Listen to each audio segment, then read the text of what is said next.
ಆಗಮಿಸುತ್ತಿದ್ದಾರೆ. ಸನ್ಮಾನ್ಯ ಉಪಮುಖ್ಯಮಂತ್ರಿಗಳು ಶ್ರೀ ಡಿ.ಕೆ. ಶಿವಕುಮಾರ್ ಅವರು ಈಗ ವೇದಿಕೆ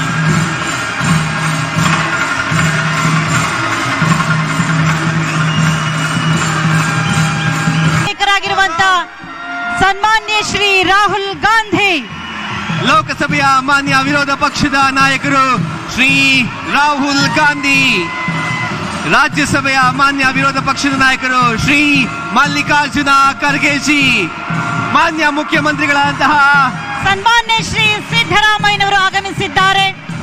ಸನ್ಮಾನ್ಯ ಉಪಮುಖ್ಯಮಂತ್ರಿಗಳಾದ ಶ್ರೀ ಡಿ.ಕೆ. ಶಿವಕುಮಾರ್ ಅವರು ಆಗಮಿಸಿದ್ದಾರೆ. ಬಂಧುಗಳೇ, ಇದು ಜನಪರವಾಗಿರುವಂತಹ ಸರ್ಕಾರದ ಸಾಧನಾ ಸಮಾವೇಶ, ಸಮರ್ಪಣೆ, ಸಂಕಲ್ಪ. ಒಗ್ಗಟ್ಟಿನಲ್ಲಿ ಬಲವಿದೆ, 5 ಬೆರಳು ಕೂಡಿ ಒಂದು ಮುಷ್ಟಿಯು, ಹಲವು ಮಂದಿ ಸೇರಿ ಸಮಷ್ಟಿಯು, ಬೇರೆ ಬೇರೆ ಒಕ್ಕಲು ಒಂದೇ ತಾಯಿಯ ಮಕ್ಕಳು, ಕೂಡಿ ಹಾಡಿದಾಗ ಗೆಲುವು ಗೀತೆಗೆ, ಭರತ ಮಾತೆಗೆ. ಇದು ಸಂಘಟನೆಯ ಶಕ್ತಿ, ಸಮಾಜ ಸೇವೆಯ ಶಕ್ತಿ, ಸಂಕಲ್ಪ ಬಲದ ಶಕ್ತಿ, ಕರ್ನಾಟಕ ಸರ್ಕಾರದ ಜನಪರವಾಗಿರುವಂತಹ ಮಹಾಶಕ್ತಿ. ಪ್ರಜಾಹಿತಕ್ಕಾಗಿ ಪಂಚ ಗ್ಯಾರಂಟಿಗಳನ್ನು ನೀಡಿರುವಂತಹ, ಪ್ರಜಾಹಿತವನ್ನ ಸದಾಕಾಲ ಬಯಸುವಂತಹ ಕರ್ನಾಟಕ ಸರ್ಕಾರದ ಐತಿಹಾಸಿಕ ಕಾರ್ಯಕ್ರಮ ಇದಾಗಿದೆ.